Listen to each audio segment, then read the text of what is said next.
Good evening, viewers. 8 p.m. by my studio clock says it is news o'clock. Our top stories: about 150 personnel of the National Gendarmerie have been reinforced via a capacity building functioning to function in their various abilities to enhance nation building and fight crime wave as well as banditry as the year comes to an end. Plus, Cameroon's Party for National Reconciliation Party, in its French acronym PCRN chairman, Honorable Cabral Libi, is in a hot seat. Robert Kona, founder of the opposition party, has accused the political leader for manipulation barely a few days to the Congress ordinary session.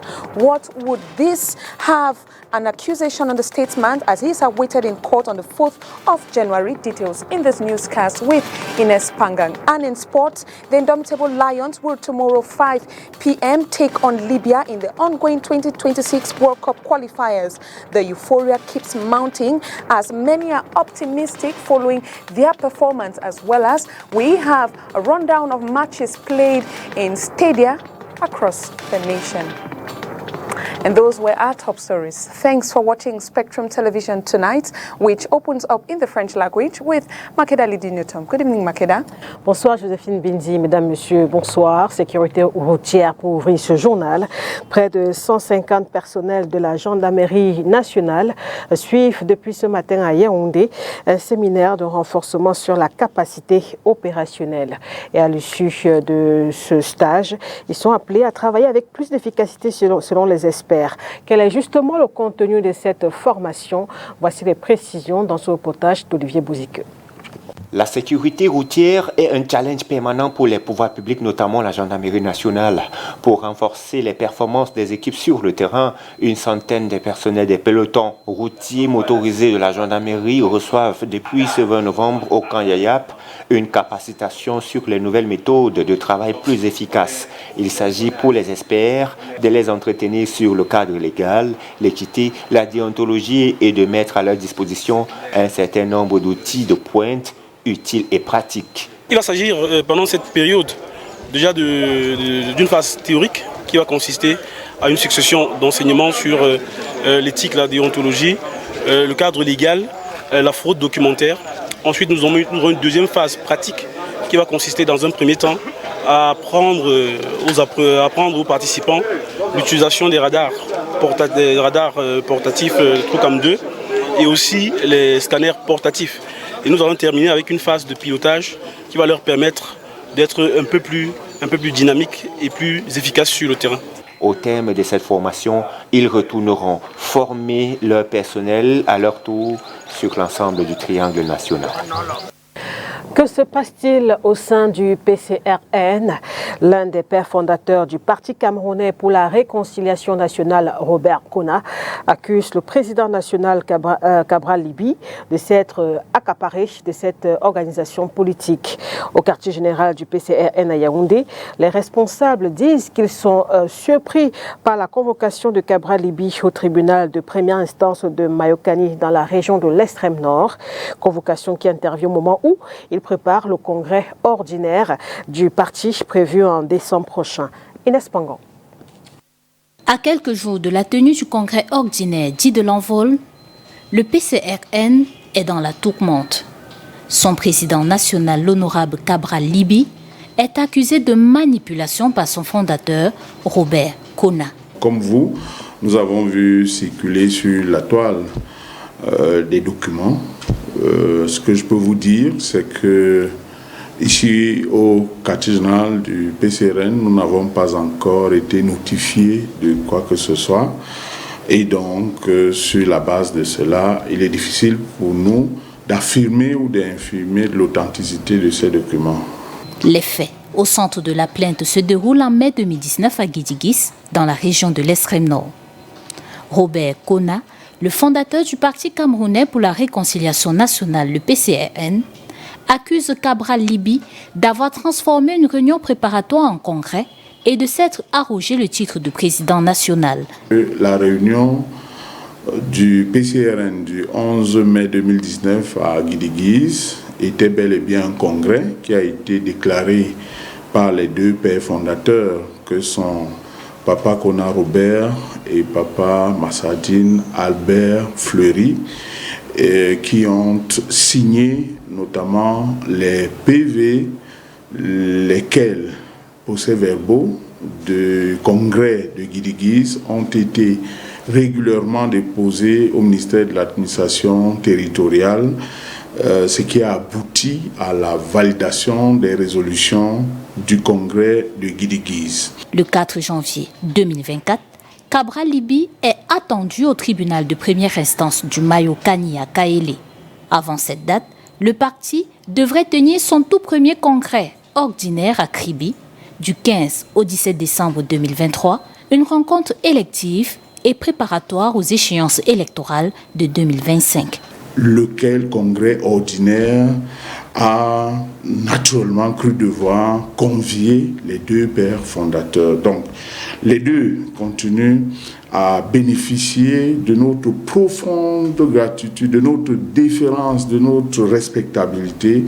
Et je suis probablement certain, si jamais il était avéré que les documents auxquels vous faites allusion étaient authentiques, que certainement l'un des pères fondateurs, qui est Papa Massadine Albert Fleury, serait probablement surpris de constater qu'il y a cette tentative de remise en cause de la crédibilité du congrès de Guidigis. Au quartier général du PCRN en Kondongo, à Yaoundé, ce 20 novembre 2023, on dit être serein et occupé à préparer le congrès de décembre prochain. Et justement, le secrétaire national à la communication du PCRN continue d'affirmer que les membres dirigeants ont de bons rapports avec les deux pères fondateurs de ce parti. Nous proposons d'écouter Armand Okol. Lors de ce congrès de Guidigis, l'un des pères fondateurs, qui est Papa Kona Robert, a pris la parole, a encensé le président Cabral Libby, a reconnu que durant les pratiquement 17 ans d'existence, 16 ans d'existence pour être plus précis, eh bien, c'est à peine si le PCRN était connu, mais que grâce à la dynamique que conduit le président Cabral Libby, ce parti aujourd'hui est non seulement connu à l'échelle nationale, mais internationale, mais est dignement et valablement représenté dans des instances que sont le Parlement, à l'Assemblée nationale, le PCRN a 5 députés, dans les exécutifs municipaux avec les 206 conseillers municipaux du PCRN et les 7 mairies entièrement sous la responsabilité du PCRN. Donc, ce que les gens doivent savoir, c'est que nous sommes sereinement dans les préparatifs du congrès de Kribi du 15 au 17. Nous avons enregistré un peu plus de 1000 congressistes qui s'affairent désormais à y prendre part. Et donc, vous êtes arrivés ici au siège du parti et vous avez vu que c'est la sérénité la plus absolue. Ex-students of Our Lady of Lourdes Mankong, known as Lessons, have donated materials to a vocational training center at the New Bell Prison on Sunday, 19th of November 2023. O'Neil Ladonet completes that story. Reintegration into society is a challenging process for many prisoners in Cameroon, especially in the face of unemployment. To cope with this situation, some of them have to rely on their skills to find a place in the community. A group of former students of Our Lady of Lourdes College, Mankon, have lent a hand of support to this cause by donating materials to a vocational training center run in the New Bell Prison, Douala. We are the ex-students of Our Lady of Lourdes Secondary School, Mankon, Bamenda. We are called the Lessons, which means Lourdes ex-students. And we decided to visit the prison because we know there is a center of vocational training being run by VOPS. And we thought it wise to help in our own little way to help the prisoners learn the trade in aesthetics, in hairdressing, in sewing, which can help them after they leave prison, and that they will be able to help their families and help the society in one way or the other. This generous initiative is part of their regular efforts to support the less privileged. do this all the time. Every year we choose a group to attend to an orphanage. There was a time we went to the hospital in Hôpital Général where we gave assistance to children who have cancer from very modest background. The donation exercise has taken place on Sunday, November 19, 2023 in the Douala II municipality. A mass has been held in this regard by Father Julien Gussan, who preached on utilizing God's gift. Économie à présent, 3 accords de prêt ont été signés ce jour entre le Cameroun et la Banque mondiale à Yaoundé d'un montant global de 570 milliards de francs CFA. Cette enveloppe va servir au financement de 3 projets dans les secteurs de l'énergie, des transports, de la décentralisation et du développement local. Inès Pangan et Dieudonné Niassa pour plus de détails. 3 secteurs seront touchés par ces accords de prêt de la Banque mondiale. Ce sont 570 milliards de francs CFA pour des projets en relation avec l'énergie, la décentralisation et le développement local et les transports. Dans le détail, ce sera 300 millions de dollars américains pour le projet pour la gouvernance locale et la résilience des communautés qui bénéficiera à 180 municipalités comptant près de 2 millions d'habitants.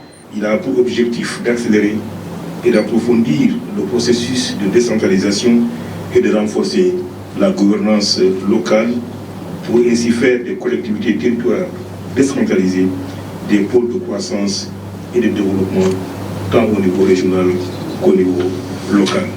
Ensuite, le prêt concessionnel de 300 millions de dollars servira au programme axé sur les résultats dans le secteur de l'énergie.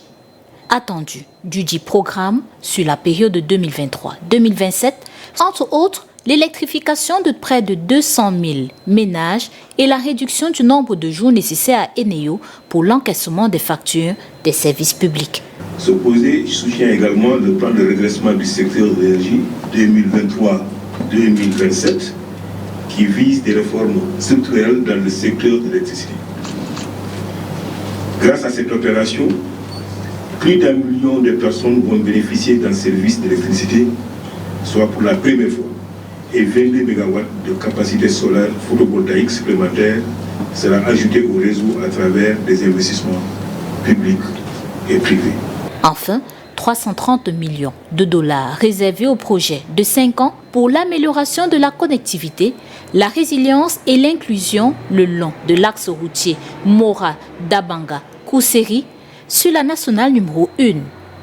Entre autres, ce sera la construction de 51 écoles, 23 centres de santé sur le long du tronçon. Ce programme bénéficie également d'un financement de 330 millions de dollars pour renforcer la connectivité, la résilience, l'inclusion sur le tronçon de la nationale numéro 1 entre Mora, Waza, Dabanga et Koussé. La signature de ces accords de prêt entre le Cameroun et la Banque mondiale a lieu ce 20 novembre 2023 à Yaoundé. Nous voici en culture, faire le bilan des travaux engagés, présenter également les difficultés rencontrées pour rehausser les valeurs du Ngondo. Voilà quelques axes débattus samedi dernier ici à Douala lors de l'Assemblée générale du Ngondo. Les activités de cette grande célébration en cours, l'apothéose est prévue le 3 décembre prochain. Oriane Donkeng et Julie Pau. Kondamboa, thème 2023 du Ngondo, renvoie à l'amour de sa terre et don des siens. C'est dans cet élan d'amour et surtout de compassion qu'une minute de silence a été observée lors de cette assemblée générale du Ngondo pour les familles de Monfi. La principale adoption de cette assemblée générale a été le quitus qui a été accordé au bureau en ce qui concerne les comptes. Bon, maintenant les autres aspects, vous avez parlé du Grand Sawa. On a évoqué le fait que à chaque fois que l'occasion se présente, tout le monde, tous les Sawas sont unanimes à reconnaître qu'il est nécessaire qu'on se retrouve à chaque fois. Et c'est avec enthousiasme que Que ce soit nos frères de Manfé, par exemple, ou de Boya, ou de Limbe, ou de Campo, ou de Kribi, se retrouvent, c'est le même enthousiasme. La célébration de ce grand rendez-vous culturel à Cour, outre les visites cantonales, cette rencontre a également été l'occasion de relever les points pouvant rehausser les valeurs du Ngondo.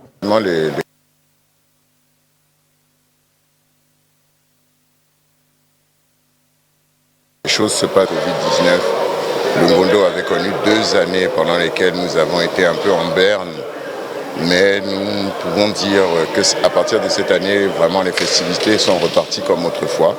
C'est la grande fête du Ngondo qui a lieu pendant tout ce mois avec les tournées des caravanes du Ngondo. Et puis avec cette apothéose que nous attendons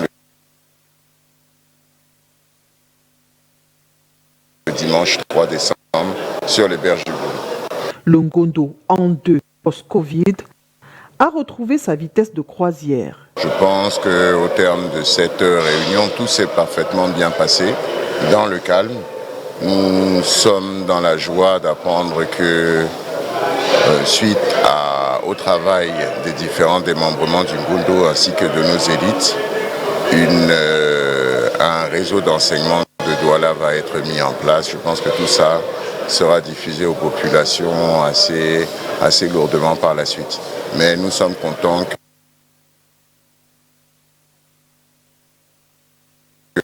que le peuple sawa évolue ensemble, main dans la main, et que ensemble nous construisions le chez nous.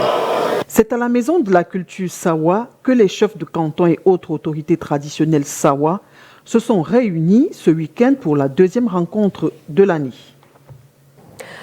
Hors de nos frontières, en République démocratique du Congo, début des campagnes électorales pour la prochaine présidentielle. Au Mali, l'armée annonce avoir découvert un charnier à Kidal. Et puis au Kenya, fin des négociations contre la prolifération des déchets plastiques à Nairobi. Le résumé de l'actualité africaine de ce 20 novembre, c'est avec la Voix de l'Amérique. Des dizaines de milliers de candidats, dont 25 pour la présidence, se sont lancés dimanche dans une campagne électorale d'1 mois en République démocratique du Congo, dans un climat politique tendu et sur fond de conflits armés dans l'est du pays. L'ancien Premier ministre Augustin Matata Mponyo a annoncé son désistement en faveur de Moïse Katumbi. Au Mali, l'armée a annoncé dans un communiqué samedi soir avoir découvert un charnier à Kidal le 16 novembre lors des opérations de sécurisation. Les Famas ont repris Kidal aux rebelles Touaregs le 14 novembre. Une série d'attaques dans l'Abyé, région disputée entre le Soudan et le Soudan du Sud, a fait 32 morts, dont un casque bleu. C'est ce qu'ont indiqué des responsables locaux. Les négociations internationales contre la prolifération des déchets plastiques ont pris fin dimanche à Nairobi au Kenya. Ces assises regroupaient les négociateurs de 175 pays. And now in sport, Libya will host Cameroon at the Benaina Mataya Stadium on Tuesday at 5 p.m. for the 2026 World Cup qualifiers. Both sides look forward to building a team with points that will put them on the side of the advantage. Oni Ladonet has details. The indomitable Lions of Cameroon continue to hone their skills at the Benina Mataya Stadium in Benghazi ahead of Tuesday's match with Libya. Set for 5 p.m. local time, Rigobert Song and team have had their last training session after the pre-match press conference. This side is hoping to build on their 3-0 win over Mauritius when they face an informed Libya. Unfortunately, it will be without key goalie Andre Onana. The Manchester United keeper sustained an injury in Japoma and will be absent for Tuesday's challenge. As for Milutin Sherdojevic's side, the team is hoping to offer a second win to home crowd this year. Ahmed Ekwara sealed their first 3 points against Eswatini in match day 1. Unlike Mauritius, Libya is not a runover. The last time the Lions faced this side, a hard-fought 1-0 win helped them leave unscathed. That was over a decade ago. Libya boasts of a 2-1 win in a World Cup qualifiers over Rigobert Song's troops, that is in June 2012. Despite being far from home, Zamboanguissa troops will be expected to solve the equation. Comme vous le savez, le Cameroun affronte donc la Libye en Benghazi demain dès 17h.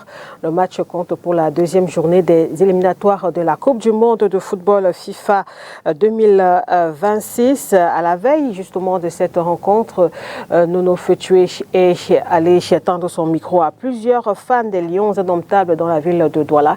Ils analysent d'abord la première sortie du Cameroun vendredi dernier face à l'île Maurice et donnent aussi leur pronostic par rapport au match de demain. Au vu de la prestation que j'ai constatée avec le match fourni dernièrement au stade de Japoma, c'est une grande déception.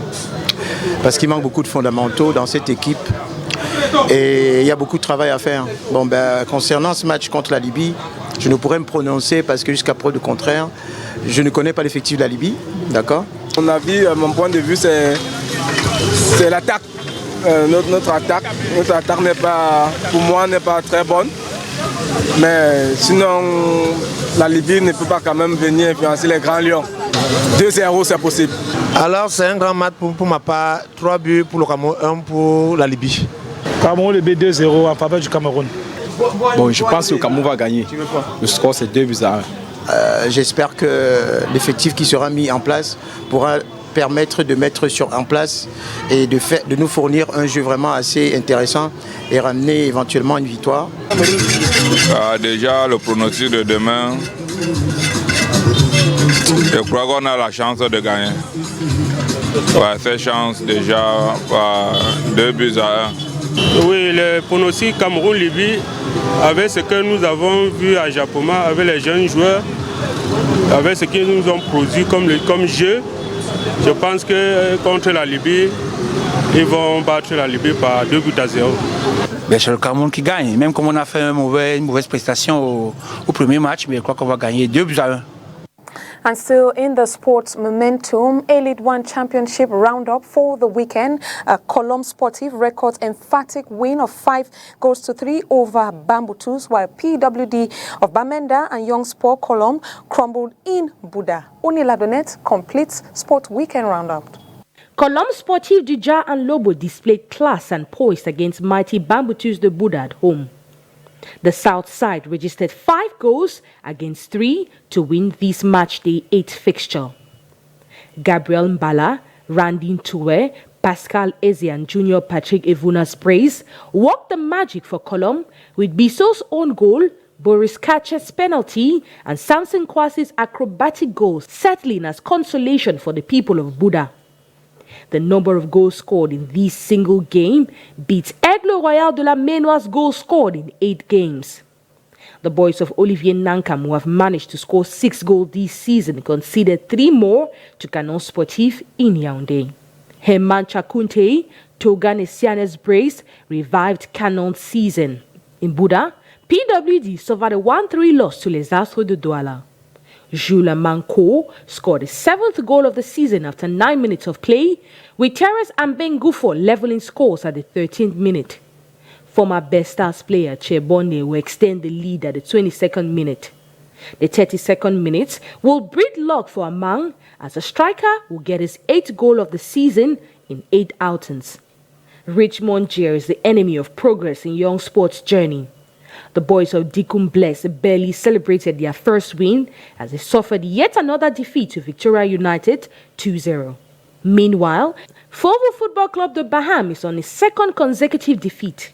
The Cameroon Cup winners were trashed by Super Cup winners Coton Sport 2-0.